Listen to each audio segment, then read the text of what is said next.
archangel known as Michael. Yet despite his minuscule presence in the Bible, Archangel Michael has cultivated a massive devotion from not only those from the Christian faith, but also the Jewish and Islamic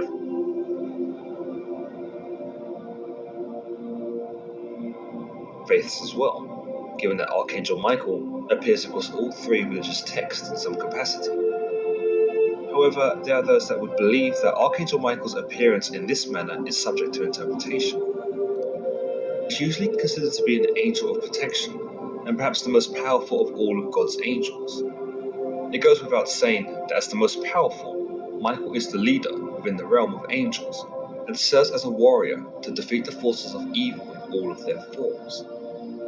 But did you know that Archangel Michael is only mentioned a total of 6 times in the Bible? For God prays to his Lord in hopes that he will bring some stability to the turmoil in Israel, and hopes to confess all of the sins of his people.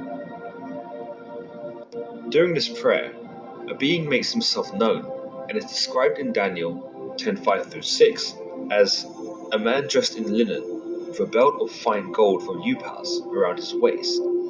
His body was like topaz, his face like lightning, his eyes like...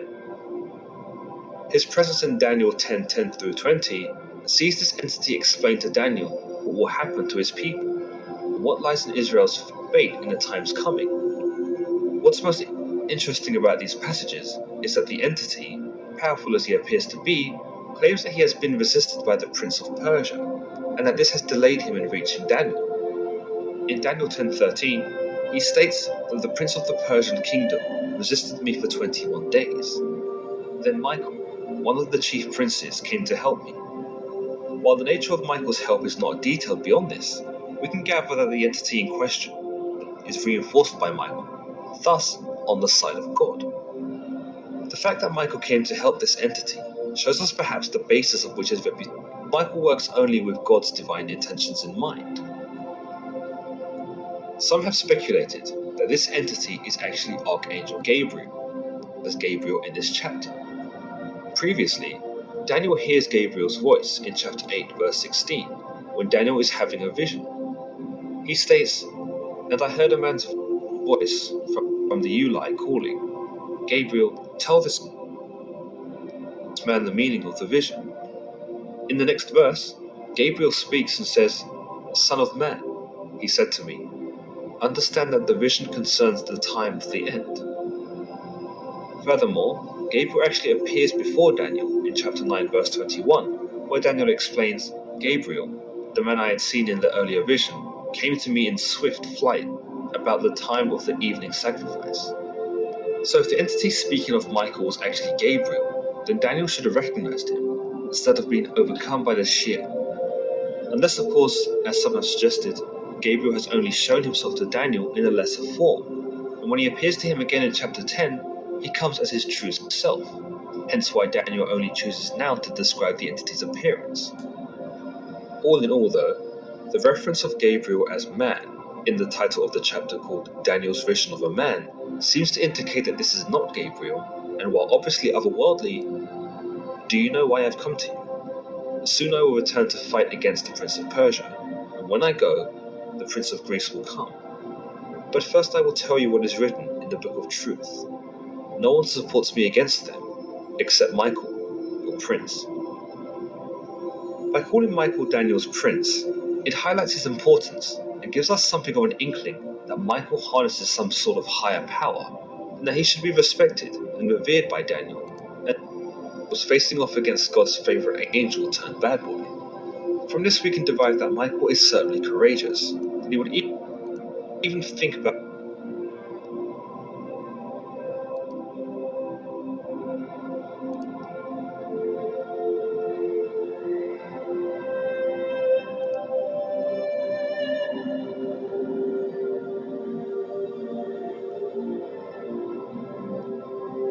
Dear Mom, I'm writing you from a hospital bed. Don't worry, Mom, I'm okay. I was wounded, but the doctor says I'll be up in no time. But that's not what I had to tell you, Mom. Something happened to me that I don't dare tell anyone else for fear of their disbelief. But I have to tell you, the one person I can confide in, though even you may find it hard to believe. You remember the prayer to St. Michael that you taught me to pray when I was little? Michael, Michael of the morning. Before I left home for Korea, you urged me to remember this prayer before any confrontation with the enemy. But you really didn't have to remind me, Mom. I've always prayed it. And when I got to Korea, I sometimes said it a couple times a day while marching or resting. Well, one day, we were told to move forward to scout for commies. It was a really cold day. As I was walking along, I perceived another fellow walking beside me, and I looked to see who it was. He was a big fellow, a Marine about 6'4", and built proportionally. Funny, but I didn't know him, and I thought I knew everyone in my unit. I was glad to have the company, and broke the silence between us. Chilly today, isn't it? Then I chuckled, because suddenly it seemed absurd to talk about the weather when we were advancing to meet the enemy. He chuckled too, softly. I thought I knew everyone in my outfit, but I've never seen you before, I continued. No, I've just joined. The name is Michael. Really? That's mine too. I know. Michael. Michael of the morning. Mom, I was really surprised that he knew about my prayer. But I had taught it to many of the other guys, so I suppose that the newcomer must have picked it up from somewhere else. It had gotten around to the extent that some of the fellows were calling me St. Michael. Then, out of the blue, Michael said, There's going to be trouble ahead. I wondered how he could know that. I was breathing hard from the march, and my breath hit the cold air like dense clouds of fog. Michael seemed to be in top shape because I couldn't see his breath at all. Just then, it started to snow heavily, and soon it was so dense I could no longer hear or see the rest of my unit. I got a little scared and yelled, Michael! Then I felt his strong hand on my shoulder and heard his voice in my ear. It's going to clear up soon. It did clear up, suddenly, and then, just a short distance ahead of us, like so many dreadful realities, were 7 commies, looking rather comical in their funny hats, but there was nothing funny about them now. Their guns were steadily pointed straight in our direction. Down, Michael! I yelled as I dove for cover. I looked up and saw Michael still standing, as if paralyzed by fear. So I thought at the time. Bullets were spurting all over the place. Mom, there was just no way those commies could have missed at that short distance. I jumped up to pull them down. Then I was hit. Someone was laying me down. Strong arms were holding me and laying me gently on the snow. I opened my eyes, and the sun blazed in them. Michael was standing still, and there was a terrible splendor in his face. Suddenly, he seemed to grow, like the sun, the splendor increasing intensely around him like the wings of an angel. As I slipped into unconsciousness, I saw that Michael held a sword in his hand, and it flashed like a million lights.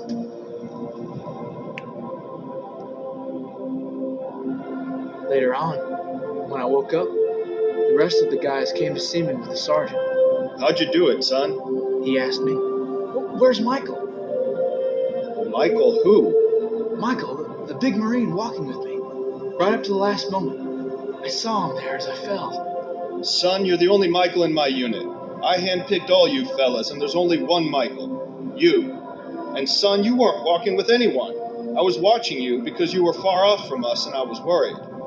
Now tell me, son, how did you do it? It was the second time he had asked me that, and I found it irritating. How did I do what? How did you kill those 7 commies? There wasn't a single bullet fired from your rifle. What? Come on, son. They were strewn all around you, each one killed by a sword stroke. And that, Mom, is the end of my story. It may have been the pain, or the blazing sun, or the chilling cold. I don't know, Mom. They were strewn all around you, each one killed by a sword stroke.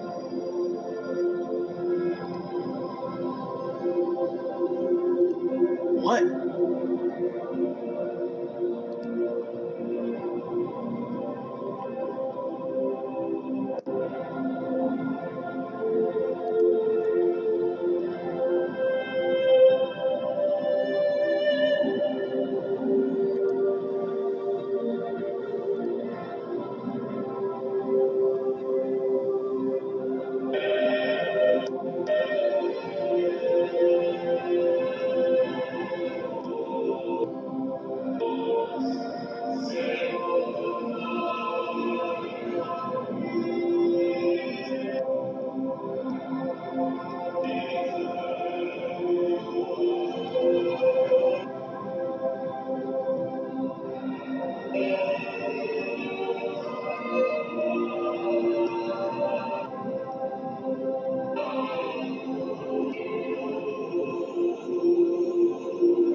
certainly remember the very first time I went into the enormous clean room where Hubble was being built. I mean, it's 90 feet tall and 120. And the first impression was, how the hell are they going to fit that in the payload bay? That is a monstrous payload. What was happening in the context of science here? We were building an Earth observing system to study our planet, very evocative, ozone, the holes being measured, studying the sun. We had a couple of missions to Mars that showed us it's not the way we thought it was. Tough. Soviets had landed probes on Venus for about an hour, pretty hellish. We had the Voyagers going out of the solar system, and that's it. That was our view. A few little points of light flying around, but they were narrow. Hubble was focused on the big picture. And the big picture is always fun. It has something for everyone. Well, some people call these great missions of exploration, they're kind of like the cathedrals of the 21st century. And in the Renaissance, people built cathedrals. They were multi-generational. They were great architectural renderings that reached to the heavens. Now we go to the heavens.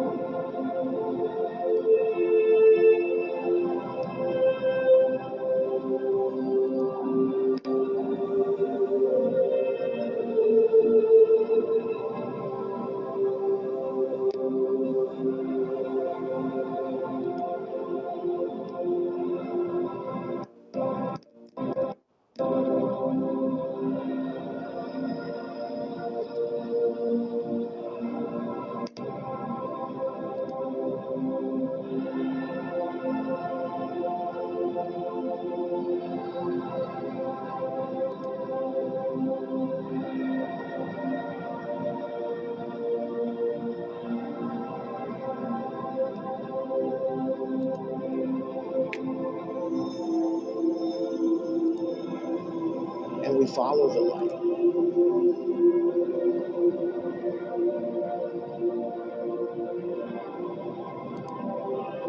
I remember sitting around the dinner table the night before, and we had talked off and on about what was Hubble, what were heavens, and we follow the light.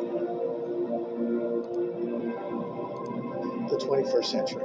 And in the Renaissance, people built cathedrals. They were multi-generational. They were great architectural renderings that reached to the heavens. Now we go to the heavens.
Since I had already flown a shuttle mission, I knew how big the shuttle was, and I knew how big the shuttles they were building.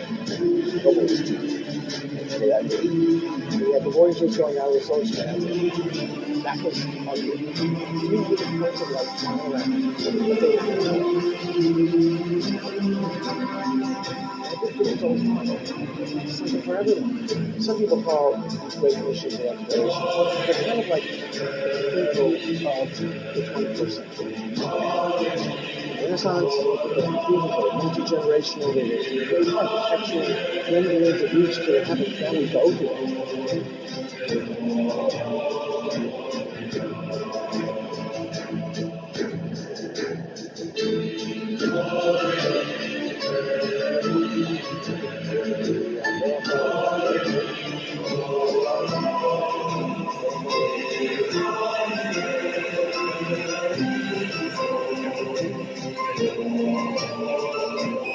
Discovery, your goal is built to disconnect.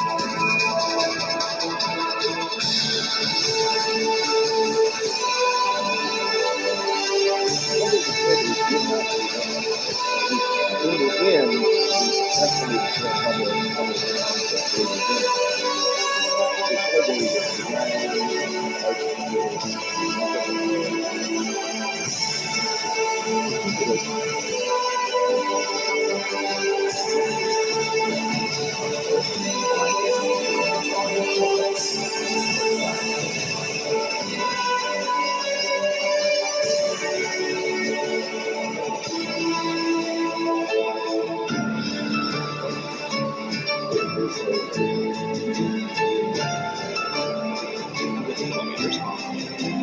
By thus presenting a telescope above the Earth's atmosphere, they hope to pierce a blanketing ocean of air.